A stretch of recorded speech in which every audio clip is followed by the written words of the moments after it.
Hello friends, मैं आरती यादव आपके अपने YouTube channel biology with Aarti Yadav में आप सभी लोगों का हार्दिक अभिनंदन करती हूँ और इसी के साथ साथ आप सभी को हमारा नमस्कार। तो आज हम आपके लिए प्लांट किंगडम में हमारा लास्ट टॉपिक जो बचा हुआ है आवृतबीजी, उसका पार्ट नंबर 2 लेकर आई हूँ। आज ये पार्ट नंबर 2 है। पार्ट नंबर 1 में हम आपको आवृतबीजी से संबंधित कुछ बेसिक पॉइंट और साथ ही साथ पुमंग के बारे में बता चुके। जैसा कि आपको पता है पहले से, आवृतबीजी जो पादप होते हैं वो पुष्पोद्भिद होते हैं, यानी इनमें पुष्प पाए जाते हैं, फेनेरोगेमी होते हैं। तो पुष्प की संरचना जो है उसमें हम आपको पुमंग के बारे में बता चुके। एंड्रोसियम जो आपका होता है, पुमंग क्या होता है, परागकोश क्या होते हैं, परागकणों का निर्माण कैसे होता है, नरयुग्मक कैसे बनता है पुष्प के अंदर, ये सभी पॉइंट हम आपको पिछले पार्ट में बता चुके। पार्ट नंबर 1 में ये सभी पॉइंट हम आपको बता चुके। तो सबसे पहले आप लोग पार्ट नंबर 1 को देखें, उसके बाद पार्ट नंबर 2 को देखें, जिससे आज का ये टॉपिक आपका पूरा अच्छी तरीके से क्लियर हो जाए और आज आपका आवृतबीजी ये टॉपिक है पूरा फिनिश हो जाएगा। फिर नेक्स्ट टॉपिक जो आपका होगा वो एनिमल किंगडम होगा। ठीक है, तो चलिए बात करते हैं आज आवृतबीजी। आज यहाँ पर हम बात करेंगे आवृतबीजी में जो आवृतबीजी पादप होते हैं उनमें द्विनिषेचन की क्रिया कैसे होती है, द्विनिषेचन कैसे होता है और जायंग में कौन कौन से भाग पाए जाते हैं और किस भाग में बीजांड होता है, कहाँ बीजांड पाया जाता है, कहाँ भ्रूणपोष पाया जाता है, वो सभी पॉइंट बताने की कोशिश करूंगी जो आपके एग्जाम में आपसे पूछे जा सकते हैं। तो वीडियो को कंप्लीट जरूर देखिएगा, पसंद आए तो अपने दोस्तों के साथ शेयर और ज्यादा से ज्यादा वीडियो को शेयर करना और चैनल में अभी आप न्यू जुड़ रहे हैं तो प्लीज इस चैनल को सब्सक्राइब जरूर कर लेना। तो चलिए अब बात करते हैं आवृतबीजी पादपों पर। तो देखो आपको पहले से पता है आवृतबीजी जो पादप होते हैं वो कैसे होते हैं, पुष्पोद्भिद होते हैं, यानी कि इनमें पुष्प पाए जाते हैं। तो थोड़ा पीछे का रिवाज करेंगे, उसके बाद आगे का आपको बताएंगे। तो आवृतबीजी जो पादप होते हैं वो पुष्पोद्भिद होते हैं, इनमें पुष्प भी पाए जाते हैं, फल भी बनते हैं, साथ ही साथ ये पूर्णतः विकसित होते हैं। प्लांट किंगडम में ये सबसे लास्ट में आते हैं और वो भी एडवांस पादप होते हैं, सबसे विकसित पादप माने जाते हैं क्योंकि इनमें पूर्णतः ऊतक तंतु विकसित होता है, जाइलम फ्लोएम पूर्णतः विकसित होते हैं, पुष्प भी बनते हैं, फल भी बनता है।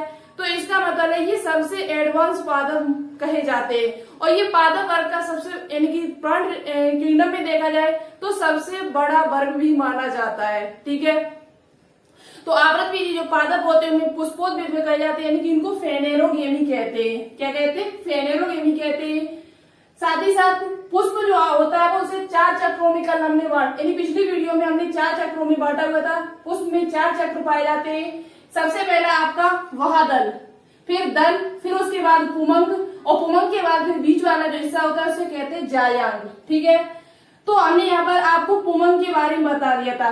ये आपका पुमंग, ये 2 भाग होते हैं। ऊपर वाला जो भाग होता है इसे परागकोश कहते हैं, यानी कि एंथर कहा जाता है, जबकि ये वाला जो भाग होता है इसे पुतंतु यानी कि फिलामेंट कहा जाता है।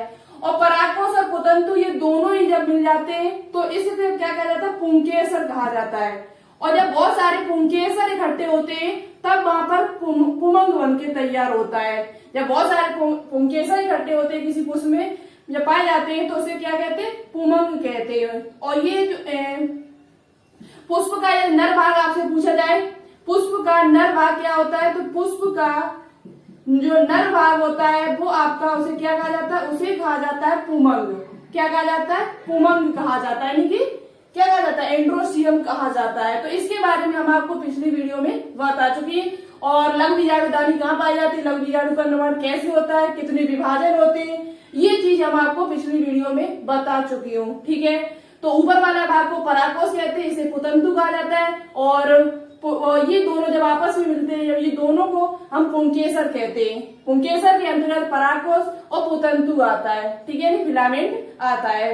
अब बात करते हैं जायांग भाग की। आज यहाँ पर हम बात करेंगे पुष्प का मादा भाग। पुष्प का जो मादा भाग होता है उसे जायांग कहा जाता है, यानी कि इंग्लिश में कहा जाता है गायनोसियम।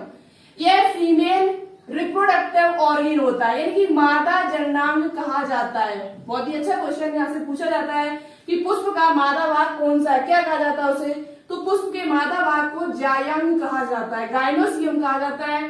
तो ये फीमेल रिप्रोडक्टिव ऑर्गन होता है, रिप्रोडक्टिव ऑर्गन होता है, यानी कि मादा जननांग कहा जाता है। ठीक है, मादा जननांग इसे कहा जाता है। ओके, ये अब बात करते हैं, ये जो भाग आपको दिखाई दे रहा है बीच वाला, ये जो भाग आपको दिखाई दे रहा है बीच वाला, इसके ऊपर वाले हिस्से को कहते हैं वर्तिकाग्र स्टिग्मा। आपको पहले से पता होगा वर्तिकाग्र, यहीं पर क्या होता है पराग कण आपके आते हैं, यहीं पर सबसे पहले पराग कण आपके मिलते आगे।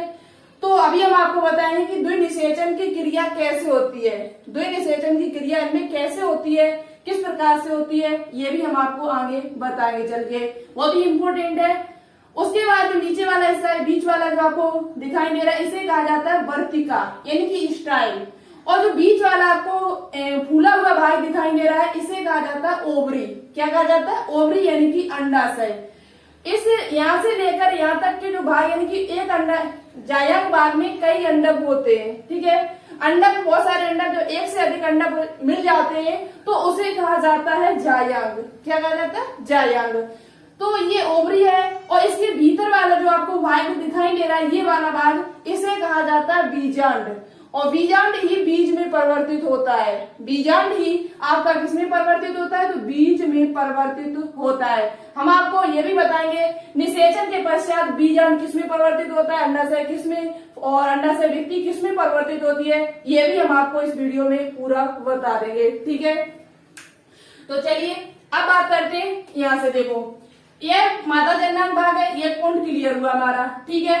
इनमें गुण बीजाणु धानी पाए जाते हैं, इनमें गुण बीजाणु धानी यानी कि मेगा स्पोरेंजियम पाया जाता है। जो ये जायक भाग होता है उसमें गुरु बीजाणु होते हैं, जबकि जो नर भाग आपका पुमंग होता है उसमें क्या होता है? लघु बीजाणु होते हैं। क्या होते हैं? लघु बीजाणु। मादा भाग में आपके लघु बीजाणु धानी होती है, लघु बीजाणु धानी यानी कि माइक्रोस्पोरेंजियम होता है। लघु होता है वो आपका पुमंग से, लघु शब्द कहीं भी आपको मेरे पुष्प से संबंधित, तो वो आपका नर से संबंधित होगा, पुमंग से संबंधित होगा, नर भाग से संबंधित होगा। यदि आपको गुरु शब्द कहीं पे मिल जाए और यानी कि मेगा स्पोरेंजियम शब्द मिल जाए तो वो आपका मादा भाग से संबंधित होता है, चाहे गुरु बीजाणु धानी हो, गुरु बीजाणु हो, ये सब किससे संबंधित है? जायक भाग से। और ये किससे संबंधित है? नर भाग से, ठीक है। तो इनमें गुण बीजाणु धानी पाया जाता है। क्या पाया जाता है? बीजाणु के जो अंदर होता है उसके अंदर गुण बीजाणु धानी पाया जाता है। और गुण बीजाणु धानी में क्या होता है? गुण बीजाणु धानी मातृ कोशिका पाई जाती है। इस गुण बीजाणु धानी के अंदर कई गुण बीजाणु मातृ कोशिकाएं यानी कि megaspore mother cell, megaspore mother cell में अर्धसूत्री विभाजन से कौन सा विभाजन होता है? पहला आपको ये पॉइंट याद कर लेना है अच्छी तरीके से। जो गुण बीजाणु मातृ कोशिका होती है ये आपकी दुगुणित होती है। कैसी होती है? 2n होती है। और इसमें होता है अर्धसूत्री विभाजन। आपसे क्वेश्चन ऐसे पूछा जाएगा कि जो गुण बीजाणु मातृ कोशिका होती है वो कैसी होती है, दुगुणित होती है या अगुणित होती है? तो पहला पॉइंट तो आपको यही याद करना है कि गुण बीजाणु मातृ कोशिका जो होती है वो आपकी दुगुणित होती है।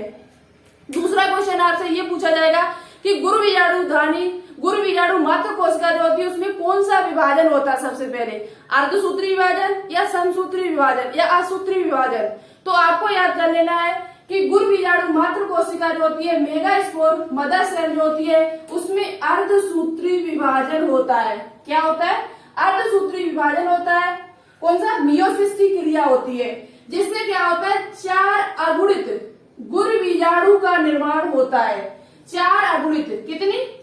एक गुण बीजाणु मातृ कोशिका से, एक गुण बीजाणु मातृ कोशिका से 4 अगुणित कोशिकाओं का निर्माण होता है।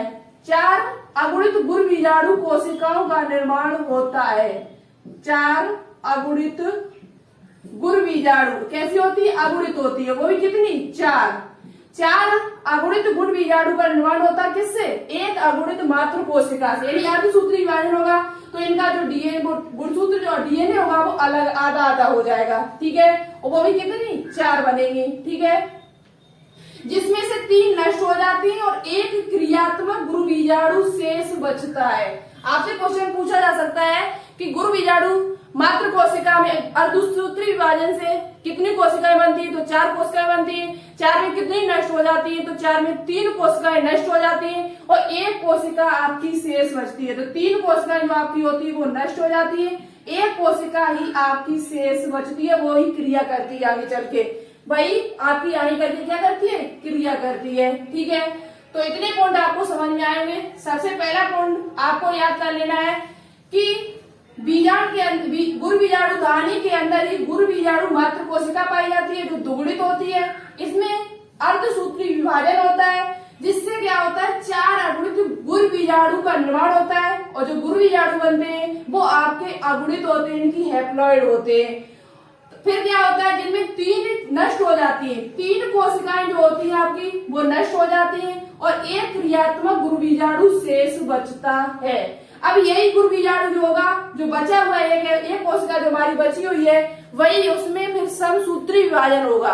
क्या होगा, उसमें समसूत्री विभाजन होगा और समसूत्री विभाजन होने के बाद 8 केंद्रकों का निर्माण होगा। कितने, एक ही कोशिका के अंदर 8 केंद्रक बने, यानी वहां पर समसूत्री विभाजन होगा। ठीक है, तो चलिए आगे की बात करते हैं। बहुत ही इंपोर्टेंट पॉइंट है जितने भी हमने यहाँ पर लिखे हुए हैं, तो बात करते हैं आगे। ओके,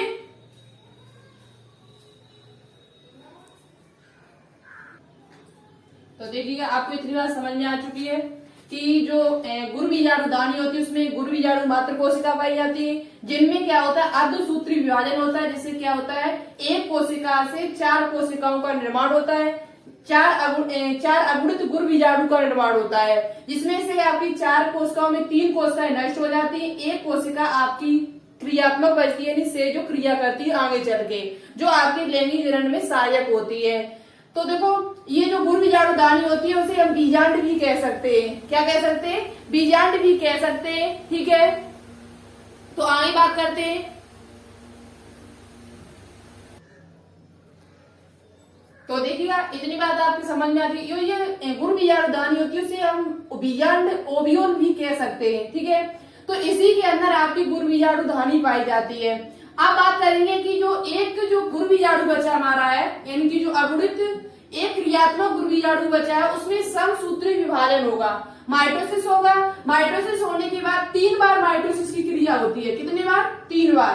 3 बार माइटोसिस की क्रिया होने पर क्या होता है, ये कोशिका जो होती है, एक कोशिका के अंदर ही आपके 8 केंद्रक बन के तैयार, 8 केंद्रक की ये कोशिका बन के तैयार होती है। कितने केंद्रक की, 8 केंद्रक की। ठीक है, कितने केंद्रकों की, 8 केंद्रक कोशिका बन के तैयार होती है, यानी कि ये जो कोशिका, इसमें जब समसूत्री विभाजन होता है तो 8 केंद्रकों में बट जाती है। कितने केंद्रकों में बट जाती है, 8 केंद्रकों में। अब यहाँ से बहुत ही अच्छा पॉइंट निकल के आएगा, बहुत ही अच्छा, जो आपके एग्जाम में पूछा जाता है हमेशा कि गुरु बीजाणु मात्र कोशिका कितने समसूत्री विभाजन होगा, 3 बार समसूत्री विभाजन होता है इसमें और 1 बार अर्धसूत्री विभाजन होता है, जिसमें 8 केंद्रकों में ये बट जाती है। कितने केंद्रकों में बट जाती है, 8 केंद्रकों में बट जाती है। तो देखो 8 केंद्रकों में जब बट जाती है तो इस प्रकार से एक संरचना बनती है, इस प्रकार से एक संरचना बनती है बीजांड के अंदर। किसके अंदर, बीजांड के अंदर एक संरचना बनती है जिसे कहा जाता है भ्रूण कोश। देखो इसमें क्या होता है, 8 केंद्रकों में बढ़ रही है, 8 केंद्रकों में बढ़ने के बाद क्या होता है, 3 कोशिकाएं जो आपकी होती है वो ऊपर साइड होती है, यानी प्रतिमुख कोशिकाएं कहा जाता है, और उसके तुरंत ही उसके पीछे जो होती है ये आपका होता है भ्रूण कोश। इसे, इस संरचना को क्या कहा जाता है, भ्रूण कोश कहा जाता है। इसे पूरे को कहा जाता है बीजांड, इसे बीजांड कहा जाता है। इस संरचना को आपका भ्रूण कोश कहा जाता है। क्या कहा जाता है, भ्रूण कोश, यानी कि एम्ब्रॉय सैक। तो इसमें क्या होता है कि आपका 3 कोशिकाएं जो होती है, 3 कोशिकाएं जो होती है वो आपकी कौन सी होती है, 3 कोशिकाएं ये और 3 कोशिकाएं आपकी इधर और 2 कोशिकाएं जो होती है वो बीच में होती है। 2 नहीं कह सकते बल्कि 2 कोशिकाएं, 3, यहाँ पर 2 कोशिका तो एक ही होती है लेकिन वो फ्यूजन उनका हो जाता है। तो इसमें क्या होता है, ये जो संरचना बनके तैयार होती है इसे क्या कहते हैं, 3 जो ये कोशिकाएं, ये आपकी प्रतिमुख कोशिकाएं, एंटीपोडल सेल्स कहा जाता है, और एक बीच वाली ये कोशिका होती है इसे अंडु कोशिका कहा जाता है। क्या कहा जाता है, अंडु कोशिका, एग सेल्स कहा जाता है, अंडु कोशिका कहा जाता है। और ये 2 बीच वाली जो होती है, एक इधर की एक इधर की, इसे कहा जाता है सहायक कोशिका। क्या कहा जाता है, सहायक कोशिका। सहायक कोशिका, सहायक कोशिका कहा जाता है। और ऊपर वाली जो कोशिकाएं होती है जस्ट उसके ऊपर वाली, उनको कहा जाता है प्रतमुख कोशिका। क्या कहा जाता है? प्रतमुख कोशिका, यानी कि एंटीपोडल सेल्स। यहाँ पर इस संरचना को भ्रूण कोष कहा जाता है। क्या कहा जाता है? भ्रूण कोष। अब क्या होता है इसमें कि ये जो बनी संरचना जो होती है इनकी भ्रूण कोष में, भ्रूण आपसे क्वेश्चन पूछा जाता है कि भ्रूण कोष जो होता है वो कितने, भ्रूण कोष जो होता है वो 7 कोशिकीय होता है। कितनी कोशिकाएं इनसे बगैर?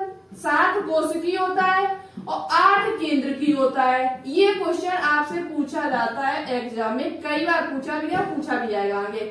भ्रूण कोष जो बीजाणु के अंदर जो भ्रूण कोष होता है कोष, उसमें कितनी, वो उसकी संरचना कैसे बनती है? तो वह 7 कोशिकीय होता है, उसमें 7 कोशिकाएं होती है। जैसे देखो 3 ये, 3 6 और 1 बीच की कोशिका, 7 कोशिकीय होता है। केंद्रक की बात की जाए तो 1 केंद्रक, 2 केंद्रक, 3 केंद्रक, 4 5 6 7 8 केंद्रक होते हैं। 8 केंद्रक होते हैं और 7 कोशिकाओं से मिलकर बना हुआ होता है। भ्रूण कोष कितनी कोशिकाओं से? 7 कोशिकीय होता है, 8 केंद्रकीय होता है। जिसमें से ऊपर की 3 कोशिकाएं होती है वो प्रतमुख कोशिकाएं कही जाती है, नीचे की 2 कोशिकाएं इधर इधर की कोशिकाएं उनको सहायक कोशिका कहते हैं, और बीच की जो कोशिका होती है इसे ही अंड कोशिका कहा जाता है। क्या कहा जाता है? एग सेल्स कहा जाता है। तो ये 7 कोश की 8 केंद्र की जो संरचना बनके तैयार होती है उसे क्या कहते हैं? भ्रूण कोश कहते हैं। अब बात आई आवृतबीजी जो पादप होते हैं उनमें द्विनिषेचन की क्रिया होती है। कितने निषेचन की क्रिया होती है? 2 निषेचन, इनकी डबल फर्टिलाइजेशन की क्रिया होती है। द्विनिषेचन कौन सी क्रिया पाई जाती है? ये सबसे विशिष्ट लक्षण है इसका। और कैसे होती है द्विनिषेचन की क्रिया अभी हम आपको यहाँ पर समझाएंगे, ठीक है, बहुत ही अच्छी तरीका से। तो आवृतबीजी जितने भी पादप होते हैं अधिकांश पादपों में द्विनिषेचन की क्रिया होती है, इनकी डबल फर्टिलाइजेशन की क्रिया होती है। द्विनिषेचन का मतलब है 2 बार निषेचन, इनकी डबल। अब बात करते हैं द्विनिषेचन के बारे में। बताया किसने था, इसकी खोज किसने की थी? तो नाक्सचिन नाम के वैज्ञानिक थे। नाक्सचिन नाम के वैज्ञानिक थे जिन्होंने इसकी खोज की हुई थी। किसने की थी? निषेचन के बारे में जो आपका बताया था वो किसने बताया था? निषेचन के बारे में जो बताया था वो स्टार्स बर्गर ने बताया था। स्टार्स बर्गर नाम के वैज्ञानिक थे, उन्होंने बताया हुआ था। जबकि द्विनिषेचन की क्रिया के बारे में नाक्सचिन नाम के वैज्ञानिक थे, उन्होंने 1898 ईस्वी में बताया हुआ था इसके बारे में। अब बात करेंगे कि द्विनिषेचन होता कैसे है, द्विनिषेचन की जो क्रिया है वो कैसे होती है। तो चलिए आगे बात करते हैं द्विनिषेचन की क्रिया कैसे होती है। तो देखते हैं, आप बात करते हैं, देखो इतना ही पॉइंट आपको समझ में आ गया कि द्विनिषेचन के बारे में किसने बताया था? तो नवास्टर नाम के वैज्ञानिक ने। और निषेचन की खोज किसने की थी? तो स्टार्स बर्गर ने। ठीक है, निषेचन को आपको पता हो निषेचन किसे कहते हैं। तो देखो यहाँ पर एक पॉइंट और बताना भूल गए, यहाँ पर ये जो बीच वाली कोशिका होती है इसे क्या कहा जाता है? तो इसे आपका कहा जाता है द्वितीय केंद्र कह दो या ध्रुवीय केंद्र कह दो। जो बीच वाली ये कोशिका जो होती है, जो आपकी जो 2 केंद्रक होते हैं इसमें, तो इसे हम कहते हैं द्वितीय केंद्रक। क्या कहते हैं? द्वितीयक केंद्रक। द्वितीयक केंद्रक, क्योंकि अभी आपको इसी की जरूरत पड़ेगी बहुत ज्यादा। इसे द्वितीय केंद्रक कह दो या आप कह सकते हो ध्रुवीय केंद्रक। ठीक है, अब बात करेंगे कि द्विनिषेचन होता कैसे है। तो देखो आपको हमने पिछली वीडियो में बताया हुआ था कि परागकोश जो होता है, परागकोश के अंदर ही आपके परागकण बनते हो। परागकण से ही आपका नर युग्मक बनके तैयार हुआ था। क्या बनके तैयार हुआ था? परागकणों से ही आपका नर युग्मक बनके तैयार हुआ था। क्या बनके तैयार हुआ था? नर युग्मक। और ये नर युग्मक क्या होते हैं? 2 यानी 2 नर युग्मक बनके तैयार हुए थे। कितने बनके तैयार हुए थे? समसूत्री विभाजन से आपके 2 नर युग्मक बनके तैयार हुए थे। एक को कहते थे वेजिटेटिव और दूसरा आपका था जो जनरेटिव सेल्स जिसे कहते हैं, जो आपका आगे जनन केंद्रक जिसे कहा जाता था। पिछली वीडियो जब आप देखोगे तो बहुत अच्छे से आपको समझ में आएगा। तो देखो यह क्या होता है, ये परागकण यहाँ से जब ये इसका परिपक्व हो जाता है, मैच्योर जब ये हो जाता है, तो ये आपकी ये फट जाती है। ये जब फट जाती है तो इसमें जो परागकण होते हैं वो आपके वर्तिकाग्र पर आ जाते हैं। कहाँ पर आ जाते हैं? इनकी जो परागकण होते हैं, जो नर युग्मक होते हैं, वो आपके वर्तिकाग्र पर मिलते आ गए। तो इसे कहा जाता, अब देखो परागण कितने प्रकार का होता है, तो परागण 2 प्रकार का होता है, स्वपरागण, परपरागण। तो ये हम आपको किसी दिन और अच्छे से समझा देंगे वायु के द्वारा कैसे होता है।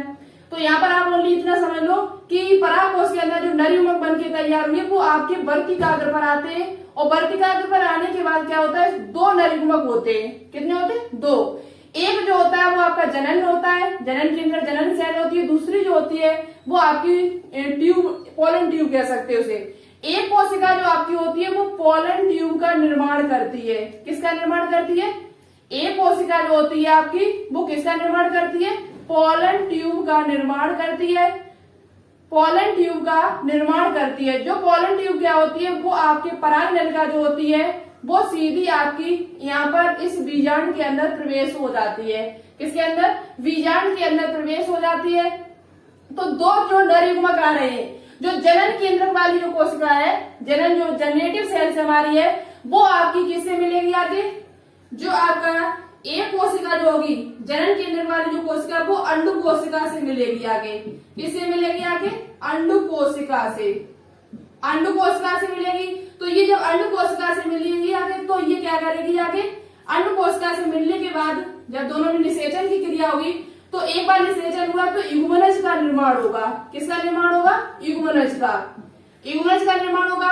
और जो दूसरी वाली जो कोशिका है, दूसरी जो कोशिका आपकी आएगी वो आपकी द्वितीय केंद्रक से आके मिलेगी। किससे मिलेगी? द्वितीय केंद्रक से मिलेगी आगे। तो ये आपका क्या करती है? भ्रूण कोश का निर्माण करती है। किसका निर्माण करती है? और भ्रूण कोश का निर्माण करने के बाद जो दूसरी कोशिका होती है वो आपका किसका निर्माण करती है? भ्रूण कोश का निर्माण करती है। भ्रूण कोश का निर्माण, भ्रूण कोश का निर्माण करती है। भ्रूण कोश जो होता है एक कोशिका, 2 कोशिका, यानी कि भ्रूण कोश जो होता है वो आपका त्रिगुणित होता है। कैसा होता है? त्रिगुणित।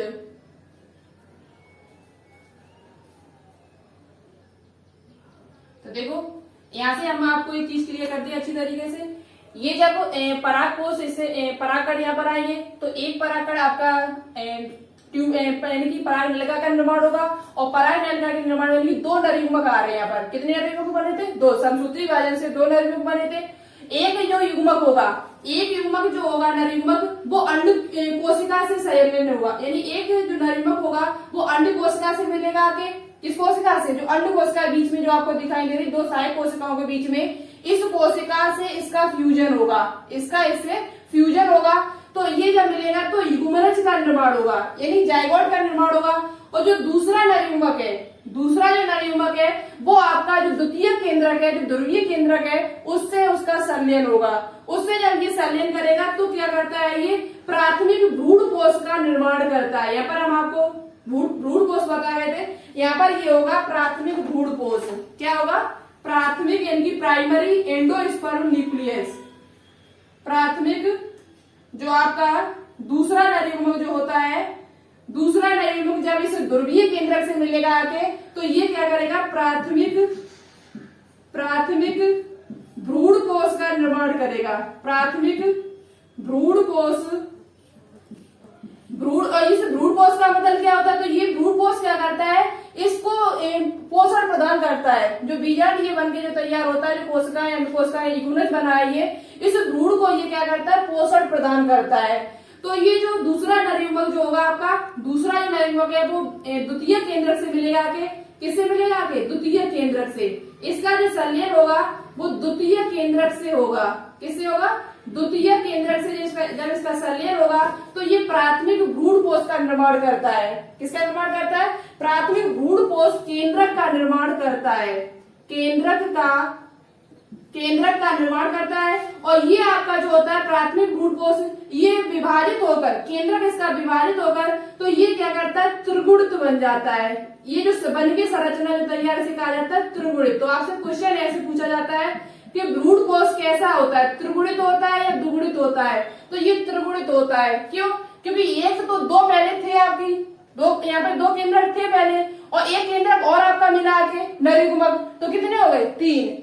2 आपकी पहले से केंद्रक थे यहाँ पर, और एक नर युग्मक और मिल गया आके, यहाँ पर 3 हो चुके हैं। तो कितना हो गया? त्रिगुणित हो गया। तो यहाँ से आप याद कर लेना कि जो भ्रूण कोश होता है वो आपका त्रिगुणित होता है। कैसा होता है? 3n होता है।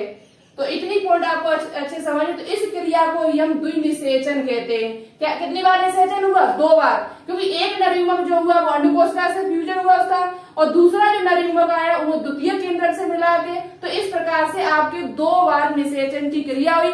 तो इस क्रिया को हम क्या कहते हैं? द्विनिषेचन कहते हैं। डबल फर्टिलाइजेशन यहाँ पर हुआ आपका है।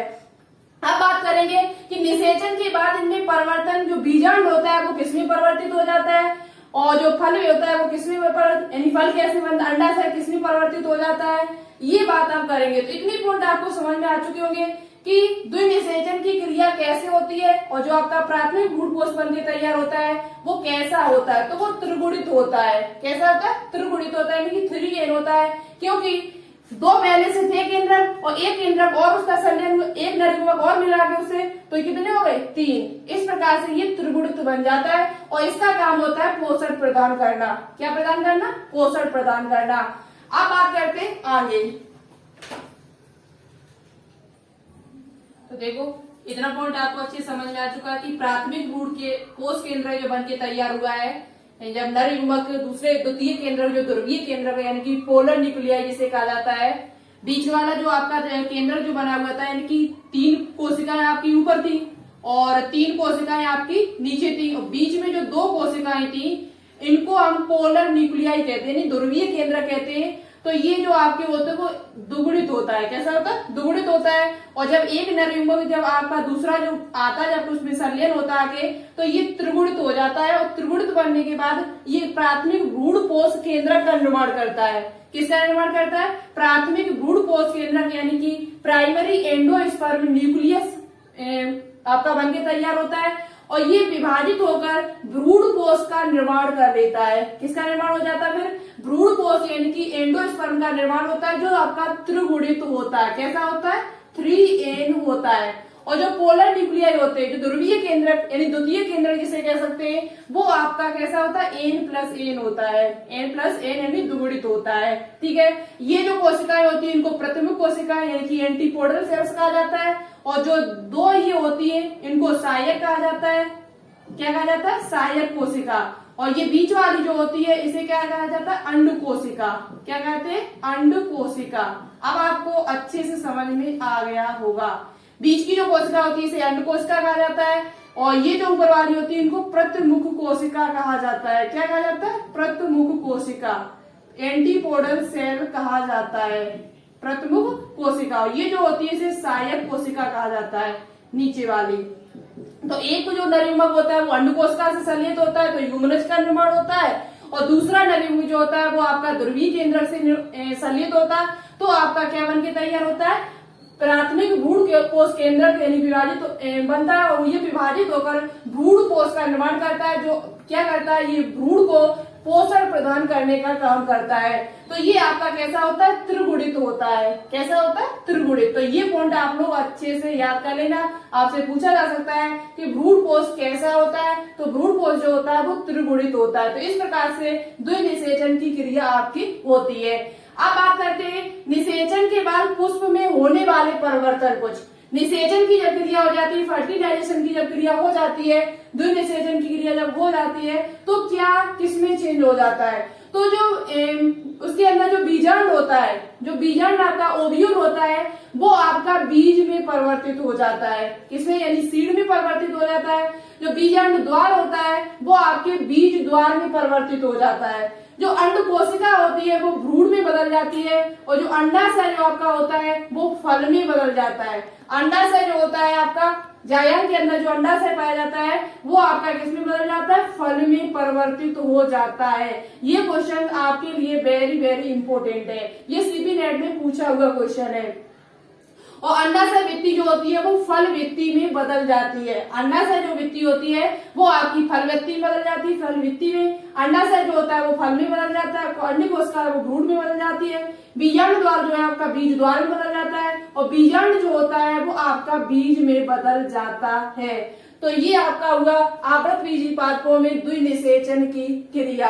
यहाँ पर ये टॉपिक आज का फिनिश होता है। आवृत विधि से संबंधित जो एमसीक्यू बनेंगे वो आपको सुबह की क्लास में मिलेंगे। सुबह जो नाश्ते क्लास हमारी आती है उसी क्लास में आपको इसके एमसीक्यू मिलेंगे। जो भी इम्पोर्टेंट एमसीक्यू जो आपके एग्जाम में पूछे जा सकते हैं वो सभी एमसीक्यू आपको सुबह की क्लास में मिलेंगे। तो सुबह की क्लास आप लोग बिल्कुल भी मिस न किया करो, क्योंकि यहाँ पर हम जो भी टॉपिक कराते हैं उसके एमसीक्यू वहीं पर करा देते हैं। ठीक है, जैसे एमसीक्यू देखना है वो एमसीक्यू देख सकता है, लेकिन ज्यादा से ज्यादा कोशिश ये किया करो टॉपिक पढ़ा करो। टॉपिक यदि आपका अच्छे से क्लियर होगा तो आपका एग्जाम में किसी प्रकार का क्वेश्चन पूछा जाएगा आप पक्का सॉल्व करके आओगे। तो आज के लिए इतना ही रखते हैं, मिलते हैं एक न्यू टॉपिक के साथ, एनिमल किंगडम। एनिमल किंगडम में सन पॉरीफेरा पर हम कल बात करेंगे आगे, बहुत ही इंपॉर्टेंट है, अच्छे से हम आपको समझाने की कोशिश करोगे। तो आज के लिए इतना ही, okay, thanks for watching this video. जय हिंद, वंदे मातरम।